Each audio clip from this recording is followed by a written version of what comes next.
오늘 본문 말씀을 통하여 하나님께서 인자하심으로 영접해 주시리라, 이런 제목으로 하나님의 말씀을 살펴보도록 하겠습니다. 하나님께서 인자하심으로 영접해 주시리라.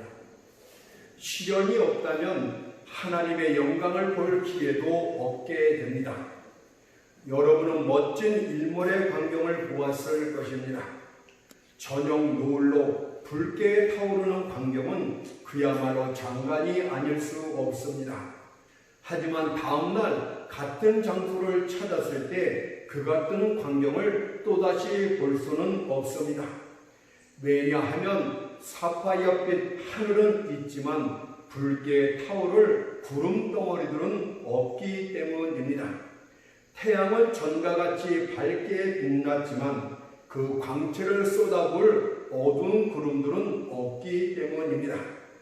이와 마찬가지로 인생 가운데 어두운 시련들이 없게 된다면 하나님의 영광이 나타날 기회도 없게 됩니다. 그러나 만일 아침 일찍부터 밤 늦게까지 온통 고난뿐이었으나 환난들이 겹겹이 자신을 에워싼 원수들 같았으나 하나님을 의지함으로 내가 큰 도우심을 얻었다면 나도 다윗처럼 하나님의 영광을 크게 노래할 수 있게 됩니다. 시편 59편 16절 17절에 다윗이 이렇게 노래를 합니다. 나는 주의 힘을 노래하며 아침에 주의 인자심을 높이 부르오리니 주는 나의 산성이시며 나의 환난 날의 피난처시니이다. 나의 하나님이시오 내가 주께 찬송하오리니 하나님은 나의 산성이시며 나를 긍휼히 여기시는 하나님이시니이다. 아멘. 두 번째로는 시련이 없다면 위대해질 수 있는 기회도 없게 됩니다. 시련과 수고는 우리를 강건케 하며 진복케 만듭니다. 군인들은 전쟁에 의해 만들어지고 선원들은 폭풍 가운데 만들어지는 것처럼 훌륭한 성도들은 큰 시련 가운데서 만들어집니다. 그래서 욥기서 23장 10절에서 그가 나를 단련하신 후에는 내가 정금같이 나오리라고 고백을 했습니다. 우리는 고린도전서 15장 49절에서 하늘에 속한 자의 형상, 즉 그리스도의 형상을 닮아가야 됩니다. 그가 세상에 계실 때 갖고 계셨던 모습을 우리도 지녀야 됩니다. 그가 슬픔의 사람이었던 것처럼 슬픔을 겪지 않고서는 주님을 닮을 수가 없습니다. 만일 여러분이 주여 내 영혼이 너무 슬퍼 죽을 지경이니이다 라고 부르짖는 일이 없다면 핏방울 같은 땀을 흘리시며 고뇌하셨던 그분을 어찌 닮을 수가 있단 말입니까? 과연 시련의 가시에 찔려보지도 못한 자가 어떻게 가시면류관을 쓰신 그분과 같아질 수 있단 말입니까? 손가발에 시련에 못자국난 상처가 없는 자가 어떻게 십자가에 달려 죽으신 그분과 같아질 수 있단 말입니까? 우리는 거친 나무토 같음하게 불과합니다. 때문에 하나님께서 시련의 날카로운 뿔과 망치로 깎고 자르지 않는다면 우리는 그리스도의 형상을 닮을 수가 없게 됩니다. 따라서 기쁜 박보람을 가는 것은 그런 시련은 복된 것이라고 할 수 있겠습니다. 따라서 고난에 대해 낭망하거나 자포자기하지 마십시오.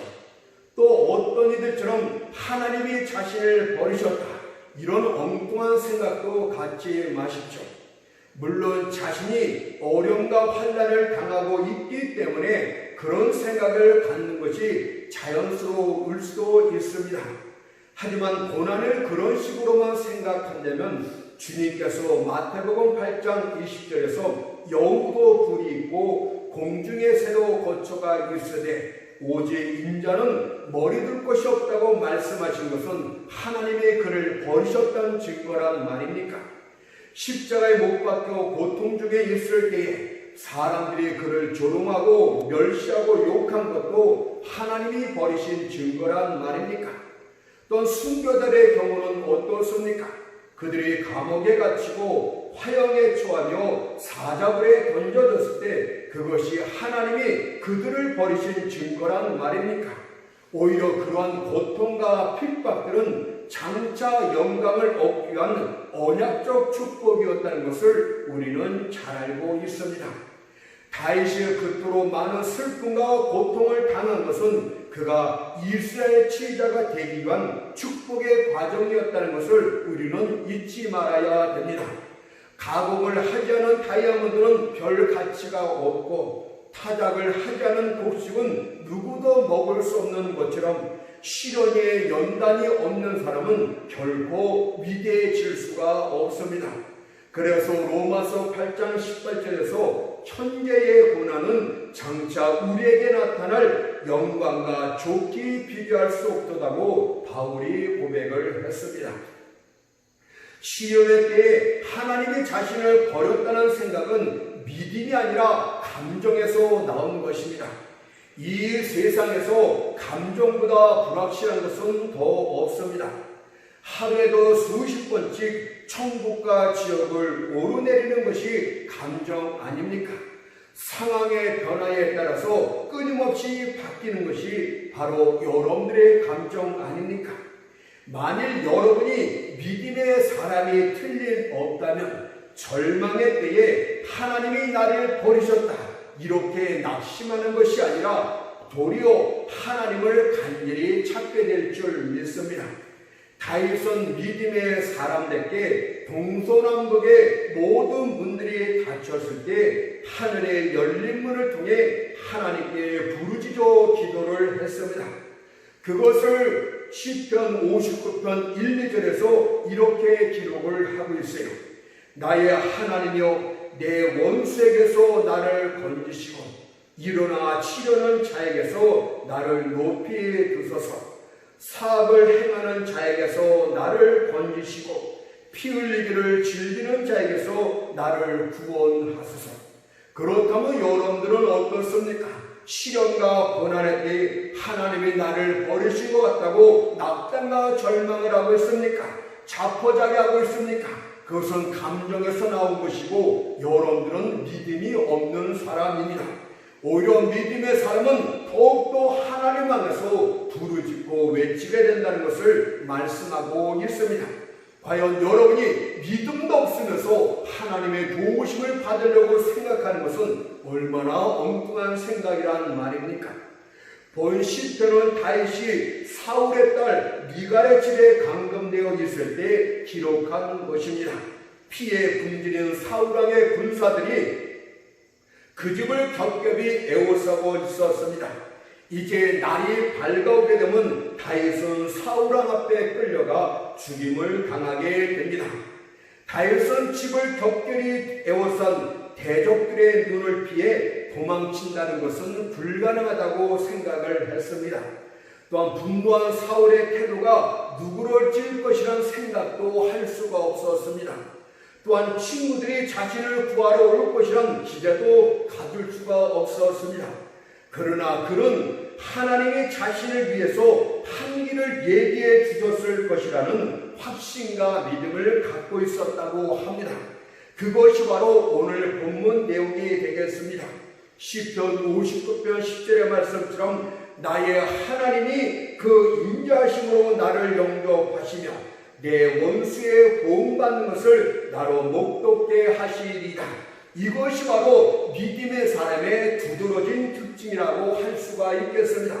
어떤 상황에서건 어떤 방법으로든 그 어려운 상황에서 나올 수 없지만은 하나님이 나를 구원께서 무엇이가 한 길을 예비해 주셨다. 하나님이 나를 반드시 영접해 주실 것이다. 이런 믿음을 갖고 있는 사람이 바로 성경에서 말하는 믿음의 사람이라고 말씀을 합니다. 위태할 때 하나님께 부르짖어 외치는 것은 그리스도인의 거듭난 본성입니다. 우리는 하나님께서 실제 존재하고 계시며 또한 우리가 부르짖어 기도할 때 능력의 팔을 내밀어 우리를 구원하여 주심을 확실히 믿기 때문에 근심된 날에 그분께 나아가게 되는 것입니다.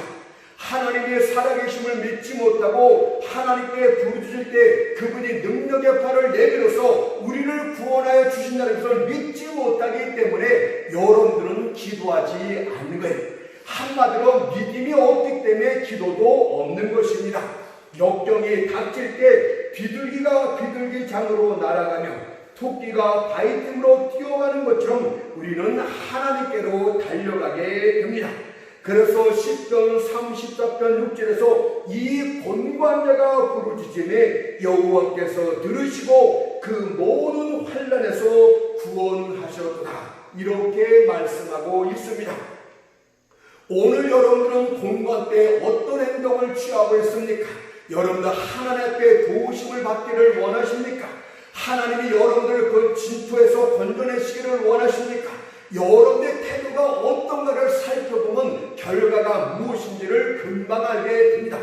근심, 염려, 걱정 가운데 빠진 채 하나님이 나를 버리신 것은 아닌가, 이런 가운데 있는 사람은 하나님의 건지심의 능력을 체험할 수 없어요. 오늘 내가 고난 가운데 있을 때 하나님 앞에 달려나가 그분을 붙잡고 그분 앞에 부르짖고 있는가? 다윗처럼 믿음의 사람들께 하나님의 분명코 나를 위해서 어떤 한 일을 예비해 두신 것을 내가 믿고 있어, 나는 확실해, 이런 가운데서 여러분들이 하나님 앞에 기도하고 있는가? 만약 여러분들이 그런 자라면 여러분들은 조만간에 구원을 얻게 됩니다. 그렇다면 시련의 때 우리는 왜 기도를 해야 되는 것인가? 그 이유는 모든 시련들이 하나님께로 나왔기 때문에 기도를 해야 됩니다. 또한 시련으로부터 다시 회복시켜 주시는 분도 하나님이시기 때문에 기도를 해야 됩니다. 모든 시련들이 하나님께로 나왔기 때문에 기도를 해야 되는 것이고, 시련에서 다시 회복해 주시는 분도 여호와 하나님 그분뿐이기 때문에 우리가 시련의 때에 기도를 하라고 말씀을 합니다. 그것을 호세아 6장 1절에서 여호와께서 우리를 찢으셨으나 도로 낫게 하실 것이요 우리를 치셨으나 싸매어 주실 것임이라고 고백을 했어요. 여호와께서 우리를 찢으셨다, 우리를 치셨다, 이것은 모든 시련들이 하나님께로부터 나왔다는 뜻입니다. 경기가 나빠서 사업이 안 돼, 내가 이런 몹쓸 질병이 걸린 것은 여러 주변 환경들이 좋지 못하고 공기가 탁해서 그래, 그것이 아니고요, 궁극적으로는 하나님께서 그런 환경도 허락하셨다는 것을 알지를 못하십니까? 하나님으로부터 모든 시련이 나왔다는 이 진리를 모르기 때문에 하나님 앞에 또한 기도를 하지 않는 것입니다. 지금 여러분이 당하는 시련이 사업의 손해입니까? 몸의 질병입니까? 사랑하는 자가 죽었습니까? 그 모든 것들이 하나님께로부터 나왔다는 것을 절대 잊지 말아야 됩니다. 시련은 우연히 닥친 것도 아니고 땅속에서 갑자기 솟아난 것도 아닙니다. 작은 시련부터 큰 시련까지 모두가 하나님께로부터 나왔다는 것을 여러분들은 믿어야 됩니다. 이런 근본적인 교리를 알지 못하고 있기 때문에 여러분들이 갈팡질팡하고 있는 게, 신앙의 뼈대가 없기 때문에 갈팡질팡하고 있는 게, 항상 설교를 들을 때도 자신의 어려운 상황을 하나님께서 위로해주는 그런 말씀만 좋아하기 때문에 여러분들의 신앙이 자라지를 않는데, 하나님이 어떤 분이시며 참된 변하지 않는 진리가 무엇인가, 이런 뼈대가 바로 서야만이 여러분들이 신앙이 자랄 수가 있는데, 믿음이 클 수가 있는데, 그런 것들은 듣지 않고 내가 힘들면 하나님의 몸을 줄 것이다, 이런 식의 아주 어린애 같은 신앙을 갖고 그런 설교만 쫓아가다 보니까 여러분들이 시련 때에 감당하지 못하는 상태에 빠지게 되는 것입니다. 여러분들 작은 시련부터 큰 시련까지 모두 하나님께로부터 나왔다는 사실을 요나를 통해서 바로 금방 알게 됩니다. 뜨거운 태양빛으로부터 그늘을 만들어줄 요나의 머리를 시원케 할 방문표를 시들게 한 것이 무엇입니까? 아주 작은 벌레, 아주 작은 시련인데 그것도 하나님께로부터 나왔대. 요나서 4장 7절을 보니까 하나님이 벌레를 준비하사 이튿날 새벽에 그 박노크를 씹게 하시니 곧 10일이라. 여러분을 시원케 하고 만족케 하는 그 박노크 같은 위로들도 하나님께서 작은 벌레를 준비하시니까 여호와시고 작은 시련을 통해서 그 위로를 얻게 만드신 분도 여호와라는 사실을 여러분들은 깨달아야 됩니다. 또 강력한 뜨거운 동풍을 커다란 시련을 보내신도 여호와 하나님이십니다. 하나님께서 뜨거운 동풍을 불어서 요나로 죽고 싶을 정도로 괴롭게 만드셨던 것도 하나님이었다고 요나서 4장 8절이 말합니다.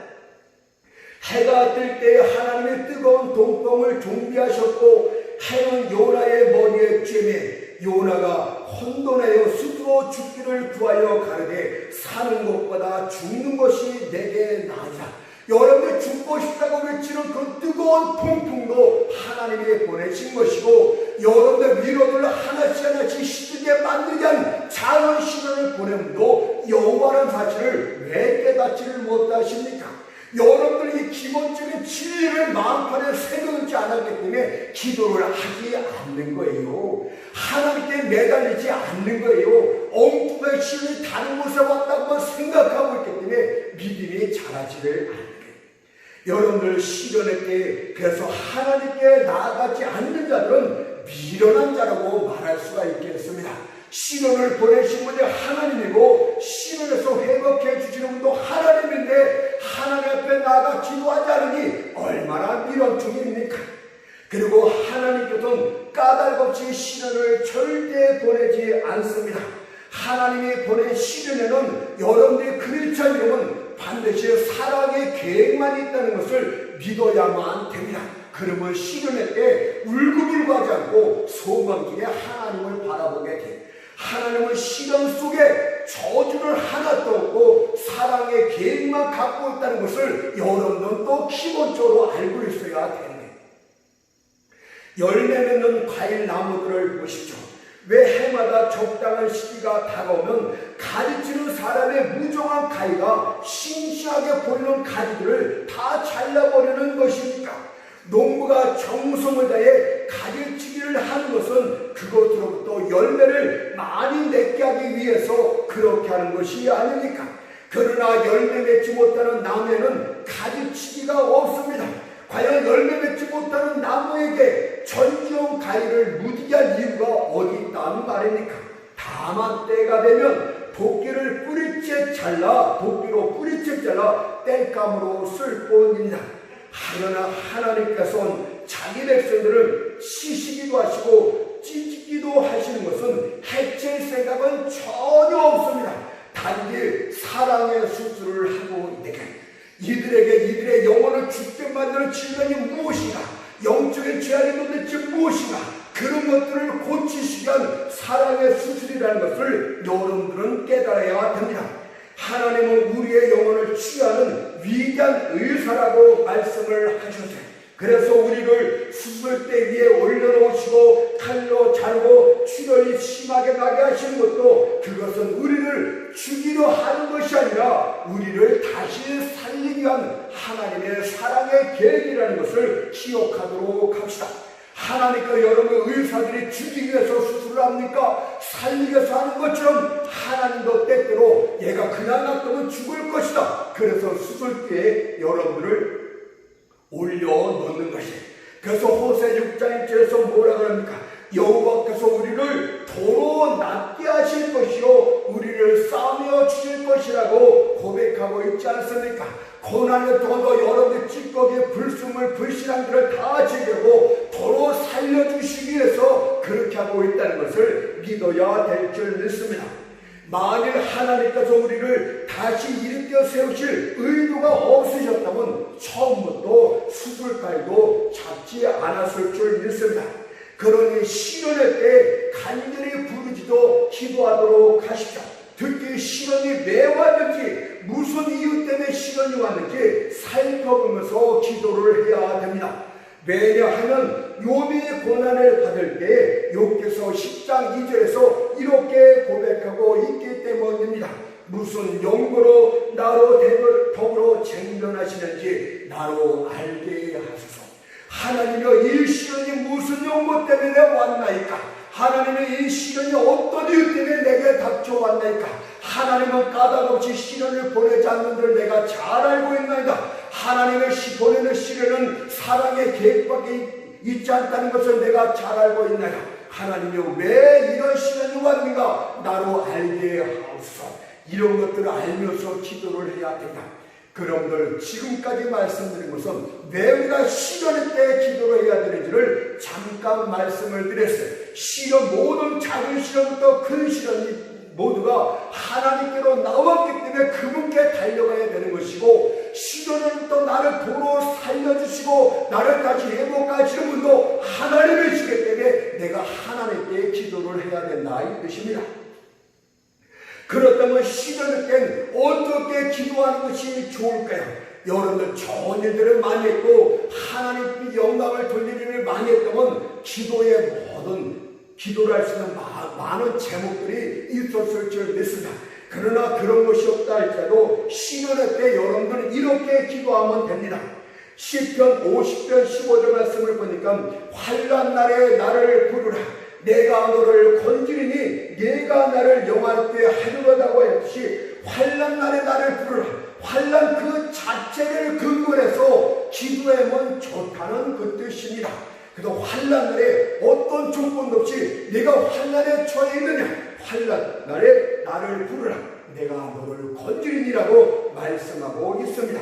환난 날에 나를 부르라는 이 말씀은 환난 그 자체가 간구할 수 있는 좋은 이유가 된다는 뜻이 됩니다. 그러면 이렇게 기도하면 됩니다. 여호와여, 당신께서 환난 날에 나를 부르라고 말씀하지 아니하셨나이까? 여호와여, 당신은 내가 지금 얼마나 극심한 환난 가운데 있는 줄을 잘 아시나이다. 내가 환난을 견딜 수 없으니 나로 이 환난을 명쾌하옵소서. 환난이 내 침상까지 쫓아와 올라와 내가 잠을 잘 수가 없나이다. 내가 일어날 때도 환난이 내 곁에 있지만은 내가 떨쳐버릴 수가 없나이다. 여호와여, 나같이 큰 환난을 당한 자가 어디 있단 말입니까? 그러니 나로 당신의 특별한 은혜를 맛보게 하옵소서. 나를 도와주옵소서. 만일 그리하지 아니하시면 환난을 인하여 내 생명이 꺾일까 두렵사옵나이다 라고 기도를 하면 됩니다. 환난 그 자체를 근거 삼아서 나를 불쌍히 여기달라고 그렇게 기도를 간절하게 하면 된다고 하나님이 말씀을 합니다. 또 다른 하나는 이 말씀 자체가 약속이 되고 말았기 때문에 이것을 약속의 근거 삼아서 기도를 해야 됩니다. 여호와여, 주께서 환난 날에 나를 부르면 내가 건져주겠다고 말씀하지 않았습니까? 만일 다른 사람이 그런 약속을 했다면 나는 듣지 않았을 것입니다. 왜냐하면 사람들은 수시로 마음이 바뀌는 변덕장이들이기 때문입니다. 그러나 당신은 변치 않는 하나님이시오 약속과 관련해 거짓이 없으신 하나님이라고 하셨으니 약속하신 대로 나를 환난에서 건져 주옵소서. 나를 도와주옵소서. 내가 죽을 지경이나이다. 이 말씀을 약속으로 만들어서 또 기도하면 되는 것 아니겠습니까? 그렇게 할 때 하나님께서 내가 너를 건지라고 약속하신 것처럼 여러분들을 환난에서 건져 주실 줄로 믿습니다. 그러나 불신앙적인 사람들은 과연 이런 불가항력적인 상황 가운데서 어떻게 나를 건질 수 있단 말이냐? 하나님의 하나님이라도 불가능한 것이 아니냐? 이렇게 하나님을 모독한다. 그러나 하나님은 여러분들 모든 환난에서 어떤 환난에서도 여러분들 구원할 수 있는 방식을 다 갖고 계신 전능하신 하나님이 되십니다. 만일 천지를 요동시킬 필요가 있다면 하나님은 그렇게 하셔도 여러분들을 건지십니다. 왜냐하면 그분은 그렇게 하신 게 조금도 능력이 부족하지 않기 때문입니다. 다니엘을 보세요. 다니엘의 사자굴 속에 던져지게 되었을 때 다리오 왕이 이렇게 물어봅니다. 다니엘서 6장 16절에 보니까 너의 항상 섬기시는 네 하나님이 너를 구원하시라고 물어보았을 때 다니엘은 하나님의 자신을 구원하실 것은 확신했어요. 그렇지만 하나님의 구원하시는 방법은 몰랐어요. 하나님이 어떻게 구원하셨는가 보세요. 하나님께서 천사를 보내어 사자들의 입을 봉하시는 방법을 통해서 다니엘을 구원했음을 다니엘서 6장 22절에서 이렇게 말합니다. 나의 하나님이 이미 그 천사를 보내어 사자들의 입을 봉하셨으므로 사자들이 나를 상해치 아니하셨사오니. 이번에는 요셉을 보세요. 요셉이 여주인의 중상부락으로 억울한 누명을 쓰고 감옥에 갇혔을 때 그가 감옥에서 어떻게 나옵니까? 하나님이 그를 감옥에서 어떻게 건져주십니까?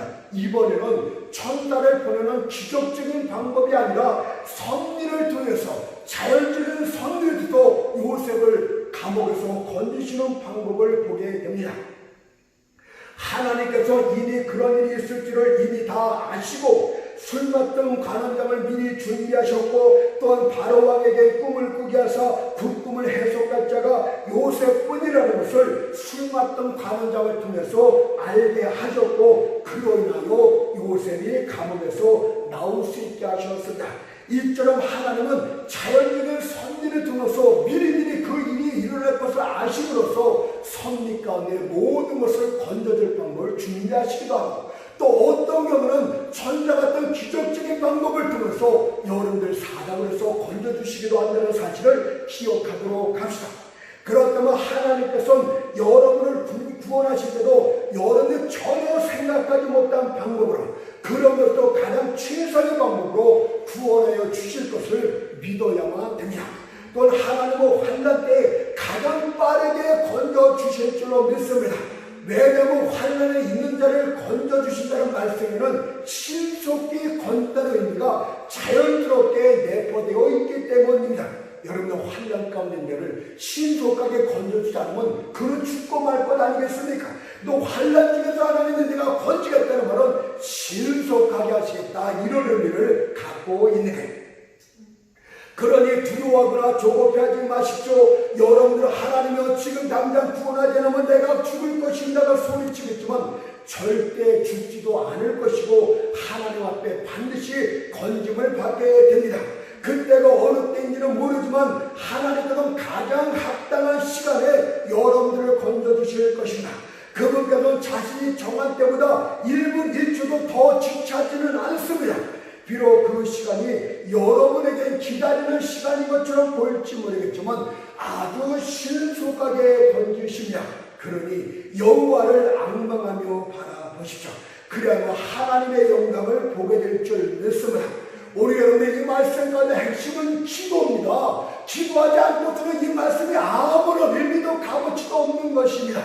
여러분 믿음으로 그래 모든 동부랑벽이 다 막혔다 할지라도 내가 미가라지가 강등되어 있어 아침 날이 밝으면 내가 죽게 될 안이 있다 할지라도 하나님은 나를 살릴 한 길을 예비해 두셨어. 하나님이 나를 영접하여 주실 것이다. 나의 하나님이 나를 기쁘게 맞아 주실 것이다. 이런 믿음을 갖는 자가 구원함을 얻게 됩니다.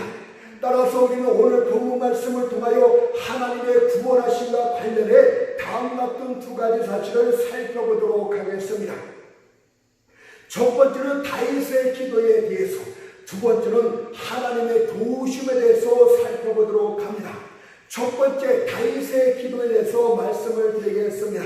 시편 59편 10절 말씀처럼 나의 하나님의 그 인자심으로 나를 영접하시며 내 원수의 보응받는 것을 나로 목도게 하시리이다.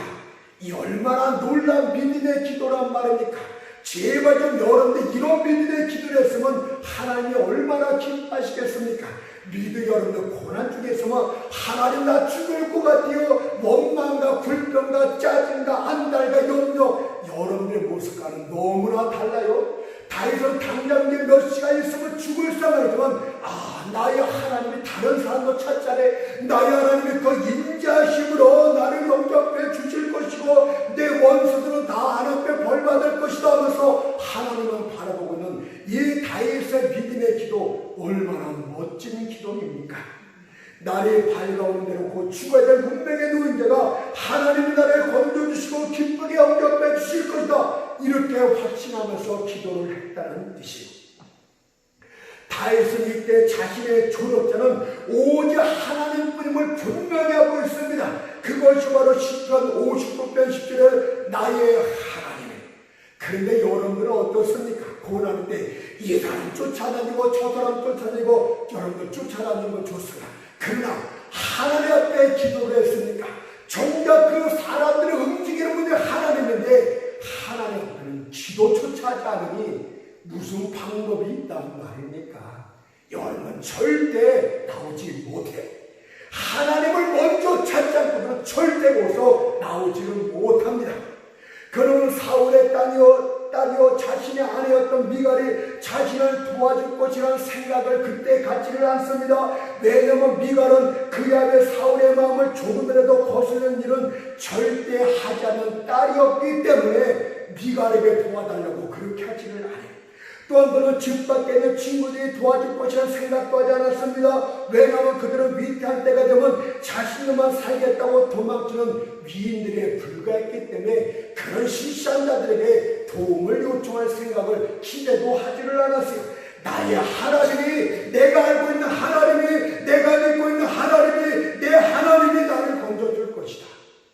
여러분들 그런 믿음 갖고 있습니까? 내 하나님이 다른 사람들은 절대 나를 건져주지 못한다 할지라도 내 하나님만큼은 나를 건져줄 것이다. 이것이 진짜 믿음입니다.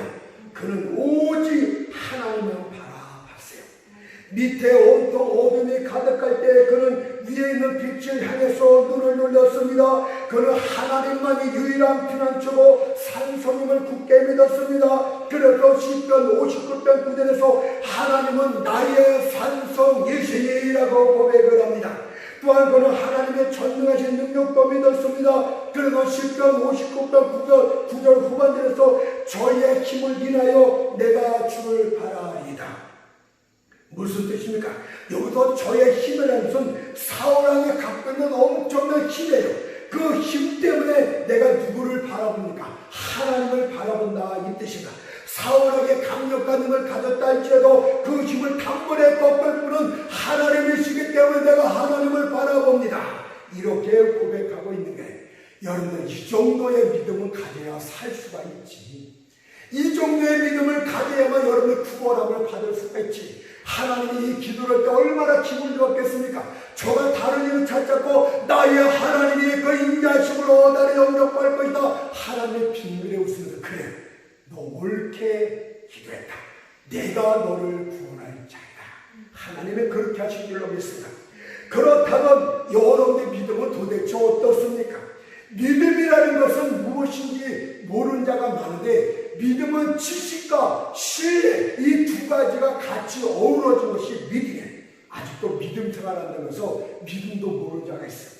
여러분들 그래서 믿음을 가지려면 먼저 지식과 신뢰가 합쳐진 것이라고 말씀하고 있지 하나님을 아는 지식이 있어야 믿음이 자랍니다.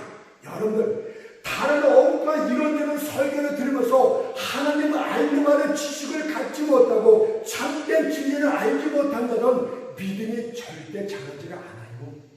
하나님을 대해서 잘 모르는 자들이 어떻게 믿음이 자랍니까? 내가 의지할 대상을 모르는데 어떻게 믿음이 자랄 수가 있어요? 우리는 알지 못하는 것은 신뢰할 수가 없습니다. 그래서 로마서 10장 14절에서 저희가 듣지도 못한 일을 어찌 믿으랴. 하나님에 대해서 알지 못하면 믿음이 없습니다. 하나님에 대해서는 알지 못하면 무조건 믿습니다. 하나님의 복 주시니까 믿습니다. 이런 식으로는 절대 믿음이 안 자랍니다. 여러분들 듣지도 못한 자를 어찌 믿으려. 믿음의 대상에 하나님을 먼저 정확하게 알아야 돼요. 하나님의 어떤 분인지를 명확하게 아는 지식을 가져야만이 아 그래 이때 내가 하나님을 믿어야지. 이때 하나님을 의지해야지. 그렇게 나오지 하나님도 모르는데 어떻게 믿음이 나올까요? 믿음을 갖기를 원하십니까? 하나님에 대해서 알려고 노력을 하시죠. 여러분 하나님의 어떤 분인지를 힘써 알려고 하시죠. 그리고 그분을 찾게 되면 그분은 자신을 찾는 자들에게 상 주시는 일은 진리 가치를 정확하게 알고 있어야 됩니다. 그것을 히브리서 11장 6절에서 말합니다. 하나님께 나아가는 자는 반드시 그가 계신 것과 또한 그가 자기를 찾는 자들에게 상도 주는 이심을 믿어야 할지라고 말하고 있지 않습니까? 하나님이 어떤 분인지 알고, 그리고 하나님을 찾으면은 그분이 찾는 자들에게 응답하시고 상도 주시는 분, 이런 진리들, 근본적인 진리를 알고 있어야 믿음이 그때부터 생기는 것입니다. 그냥 여기저기서 예언기도 받으면서 내가 다음 주에는 어떤 일이 생깁니까? 이런 식으로선 믿음이 절대 아니잖아요. 예? 하나님을 본질 줄 아는 지식을 가져야만이 믿음이 그때부터 조금씩 자요. 하나님은 이제 다 알았으니까. 내가 지금 다른 얘기하는 말이에요. 하나님에 대한 지식을 가져야만 해. 하나님의 지식을 내가 알았으니까. 그렇다면 이제 진짜 중요한 실질적으로 그분을 믿어야 돼요. 그 하나님에 대해서 머리로만 아는 지식에 그치는 자들이 얼마나 많은지 몰라요. 그러나 그것은 지식이지 믿음이 아닌데, 믿음이란 하나님이 어떤 분인지를 정확하게 한 다음에 그분을 실질적으로 기대는 상태까지 나아가는 것이 바로 믿음입니다. 그러나 많은 이들은 하나님을 많이 알고 있는 것, 그 지식으로 그친 것이 믿음이라고 생각하는데 정말 그것은 믿음이 아니에요. 믿음은 하나님이 어떤 분인 것을 알았으니까. 그러면 이 놀라운 하나님을 실질적으로 내 자신이 완전히 의지하는 상태, 기대는 상태가 그때가 바로 믿음이다. 그래서 믿음은 지식과 신뢰로 구성되어 있습니다. 여러분은 울타리에 기대해본 경험이 있을 것입니다. 자신의 몸무게를 완전히 그것에 기대는 것이다. 그래서 완전히 기대는 자는 울타리가 넘어지면 자기 자신도 넘어지고 맙니다. 이것은 그가 울타리에 완전히 기댔다는 증거가 됩니다. 그런데 대부분 사람들은 절대 하나님을 그렇게 신뢰하지 않아요. 절반만 기댑니다. 상체만 살짝 빼고 하체 발은 땅을 기댄 채 땅을 밟고 여러분 중심을 잡으면서 양다리를 걸치는 식으로 믿음 생활해요. 여러분들이 왜 믿음이 없는지 어떻게 하는지 아십니까? 하나님을 믿는다고 하면서 여러분도 엄청난 갈등을 일으키고 있어요. 갈등을 일으키고 있다는 것 자체가 하나님을 온전히 신뢰하지 않는다는 명백한 징계. 왜 여러분들 마음가짐에 평안이 없습니까? 하나님을 완전히 신뢰하지 않기 때문에 평안이 없는 거예요. 양다리를 걸치고 있는 명백한 증거가 마음의 염려와 갈등입니다. 상황이 아니다 싶으면 언제라도 믿음을 버린 준비가 되었다는 뜻 아닙니까? 이런 자들에겐 하나님의 권시는 능력이 나타나지 않습니다. 두 번째로 믿음은 매달리는 것이다, 이렇게 말할 수가 있어요. 바닷가에 있는 바위에 붙은 작은 조개들을 보십시오. 손으로 살짝 건드리면 조개들은 있는 있고 바위에 바짝 매달린다. 이는 바위에 힘적 매달릴 수만 있다면 살 수 있다는 것을 본능적으로 알기 때문에 죽기 살기로 매달린다. 여러분도 하나님께 매달리기만 하면 살 수 있다는 것을 본능적으로 알아야 되는 거예요. 그래야 하나님께 죽기 살기로 매달린다. 내가 다른 것에 매달리지 않고 하나님께 붙들고 매달리기만 하면 나는 살 것이다. 최소한 조개와 같은 믿음은 갖고 있어야 되는 것 아닙니까? 여러분들은 조개보다도 못해요.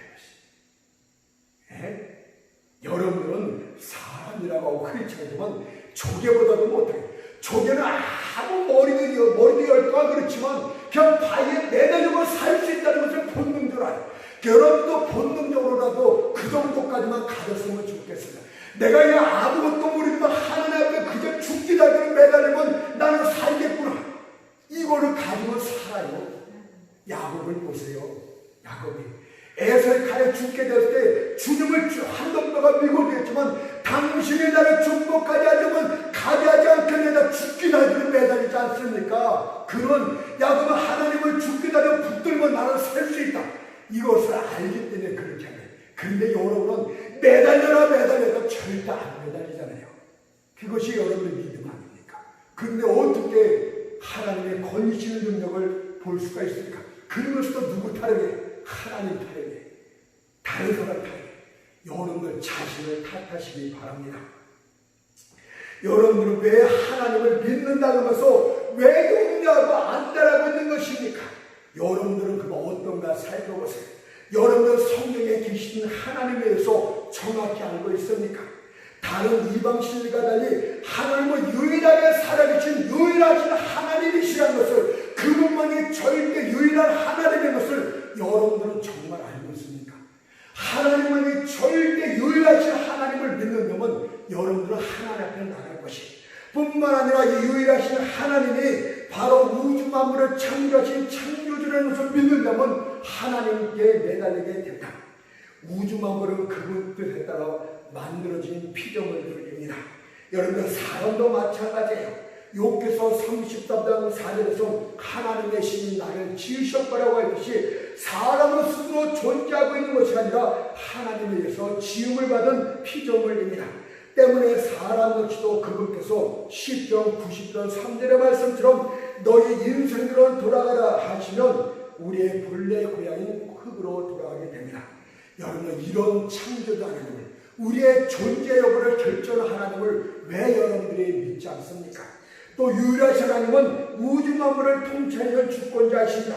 하나님을 모르는 사람들은 세상이 마치 태엽을 가면온 거대한 시계처럼 저절로 돌아간다고 주장을 합니다. 그러나 하나님은 세상을 주장하시는 절대 통치권자입니다. 다니엘서 4장 32절에서 지극히 높으신 자가 인간 나라를 다스리시며, 이것이 정말 믿어져야, 하나님의 인간 나라를 다스리게 있구나, 이것이 정말 믿어져야 여러분들은 하나님을 믿어요.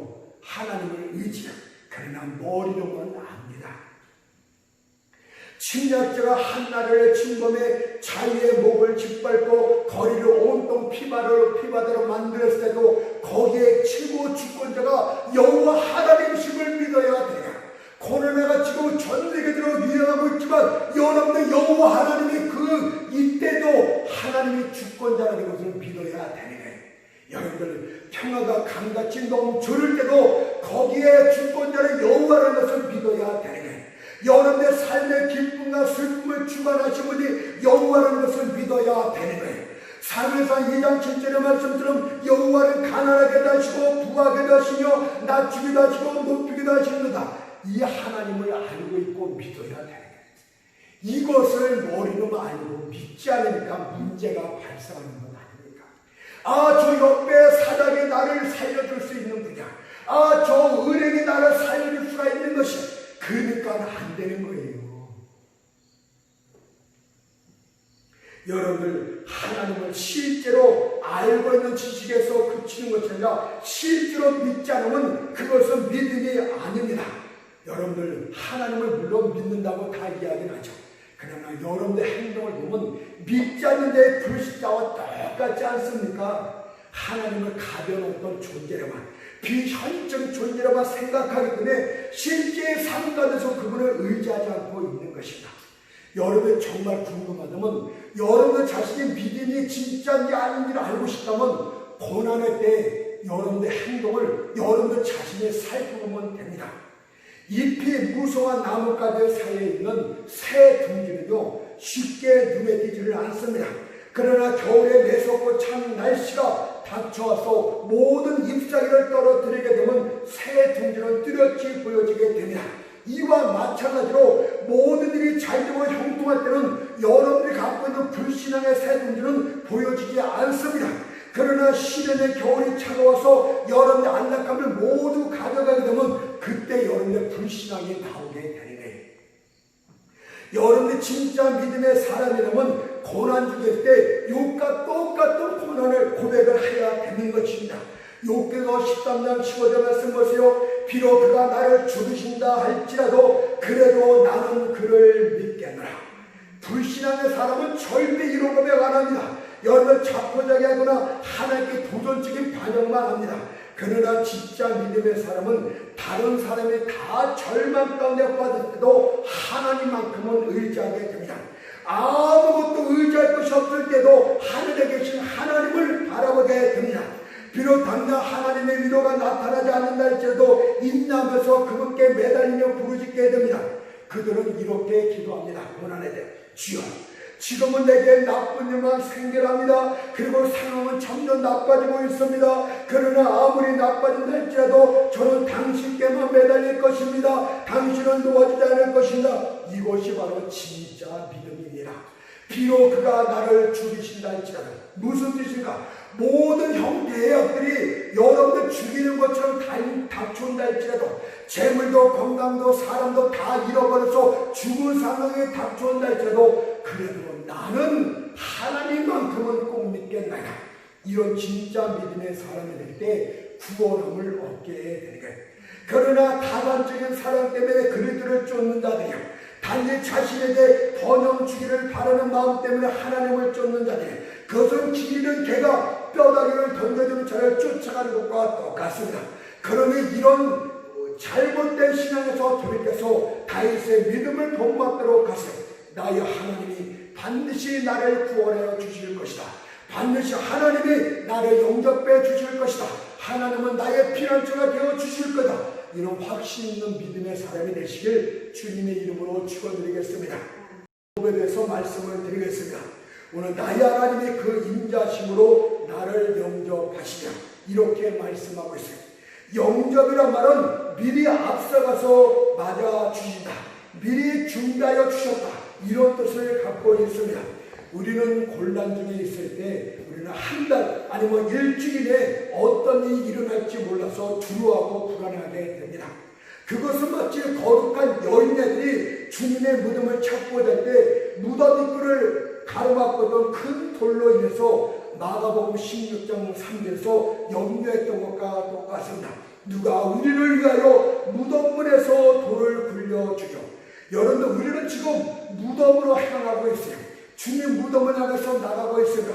근데 무덤 입구를 막고는 돌이 너무나 커요. 그러면서 걸어가는 중에 주님의 무덤까지 가는 중에 누가 그 무덤문에서 돌을 굴려주래 염려하면서 계속 걸어가고 있어요. 여러분들이 그렇지 않습니까? 여러분, 그러나 여인네들이 무덤에 딱 도착하자마자 돌은 무덤에서 떼어져 있는 상태였습니다. 마가복음 16장 4절 말씀 보세요. 눈을 들어본 즉 돌이 벌써 굴러졌으나 그들이 그 돌이 심히 크다. 여러분, 공경 중에 계신 여러분들 항상 미리 염려하고 초조해야 합니다. 누가 이 문제 해결해 줄까, 누가 그 돌을 해결해 더 굴려줄까, 항상 여러분이 염려하면서 가져갑니다. 그렇게 하지 마세요. 여러분들, 믿음이 있다면 도착하면 그때 그 문제는 이미 해결되어 있습니다. 베드로가 옥에 갇혔을 때도 똑같지 않습니까? 무교절이 끝나고 마지막 밤이 되었습니다. 황혼이 지고 어두운 시간이 되었습니다. 이제 한밤중이 되었고 몇 시간이 지나잖아 태양이 떠오르게 되면 베드로는 사형대의 이슬로 사라지고 맙니다. 그러나 마지막 밤 어두운 시간이 사람들이 생각이 끝났다고는 그 시간이 바로 하나님이 영접해주는 시간입니다. 베드로는 이때 아무것도 하지 않았어요. 그냥 쿨쿨 잠만 잤어요. 그때 천사가 나타나 베드로의 욕구를 치면서 깨웁니다. 자, 그러면 이때부터 감옥에서 어떻게 빠져나갈 수가 있겠습니까? 손은 쇠사들에 묶여 있었고 두 군사세에 끼어 있었고 옥문은 굳게 잠겨 있었고 파수꾼들이 지키고 있는데 어떻게 옥 밖으로 나갈 수 있다는 말입니까? 이때 불신한 사람은 어떻게 하면서 영리의 염려를 합니다. 그러나 믿음은요, 어떻게라는 말을 절대 하지 않아요. 다만 그렇게 되어질 줄 믿습니다. 그렇게만 고백을 합니다. 여러분들, 쇠사들이 어떻게 됐는가 보세요. 때가 되니까 저절로 손에서 풀어집니다. 사도행전 10장 7절 보니까 급히 일어나니 쇠사들이 그 손에서 벗어지더라. 그럼 옥문은 어떻게 됩니까? 그 앞에 다다르자 옥문이 저절로 열려지게 됩니다. 사도행전 10장 10절 보니까 첫째와 둘째 파죽을 지나 성으로 통한 쇠문에 이르니 문이 저절로 열려집니다. 무슨 말을 하려고 하는지 아십니까? 불신앙 여러분들, 제발 입 좀 닫혔으면 좋겠습니다. 쇠사들은 어떻게 풀려져야 되냐? 옥문은 어떻게 열어져야 되냐? 파수들의 감시는 어떻게 피할 수가 있느냐? 온종일 어떻게 방법을 찾고 방법이 있어야 된다고 불신앙들은 입에 멈추지를 않아요. 맨날 어떻게 세사들이 풀려질까? 어떻게 운문이 열릴 수가 있을까? 어떻게 파수꾼의 감시를 피할 수가 있을까? 어떻게 돈을 막을 수가 있을까? 어떻게 외상값을 갚을 수가 있을까? 어떻게 물건들을 팔 수가 있을까? 지겹습니다. 불신의 삶에 하는 말 그러면 아주 짜증이 나요. 여러분들, 믿음의 평안 안에서 하나님의 인도를 받으면 그때그때 차례차례 문제가 해결돼요.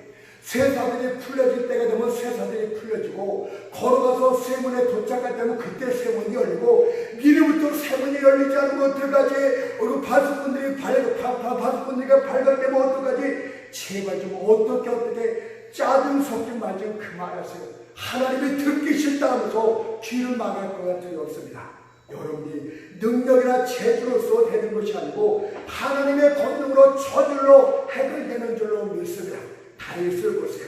그가 미갈에게 감금되었을 때 어떻게라고 염려하며 안달하지 않습니다. 그는 모든 염려를 하나님께 맡긴 중에 소망 중에 하나님의 도우심이 어떻게 일할까 오히려 긍정적인 마음으로 기쁜 마음으로 기다리고 있었어요. 그런데요, 하나님의 도우심이 전혀 예상하지 않았던 바로 미갈만큼은 자신을 도와주지 않을 것이랬던 바로 그 미갈, 자기 못되는 미갈의 손을 통해서 구원의 손길이 나타납니다. 3회상 19장 11절 12절 말씀 보세요. 다윗의 아내 미갈이 다윗에게 일러가로되 당신이 이 밤에 당신의 생명을 구하지 아니하면 내일에는 죽음을 당하리라 하고 미갈이 다윗을 찾아서 달아내리는데 그가 도망하여 피하니라. 이것이 바로 하나님의 영접하심의 은혜입니다. 그러게 제가 문제가 있을 때마다 어떻게 그만 좀 말하세요. 그 시간에 기도 좀 하십시오. 불신앙의 태도를 버리고 모든 영들을 하나님께 맡길 때 기도를 부르시죠. 하십시오. 그러면 하나님의 도우심의 역사가 나타나게 될 줄 믿습니다. 이제 결론을 맺겠습니다. 저는 여러분 모두가 다윗처럼 믿음의 사람이 되기를 바랍니다. 여러분의 공경 중에 나의 하나님이 나를 영접해 주실 거라 확신한 소망을 갖고서 갖게 된다면 하나님의 그 모든 일을 잘 처리해 주실 것이에요.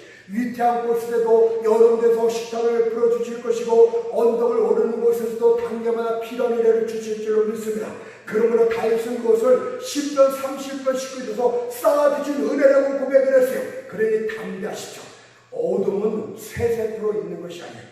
어둠이 있으면 아침이 오는 것이 자연의 순리 아닙니까? 그러니 공부할 때 낙심치 말고 하나님을 앙망하십시오. 그러면 여러분이 거기서 풀려나는 영접하신 은혜가 있게 될 줄 믿습니다.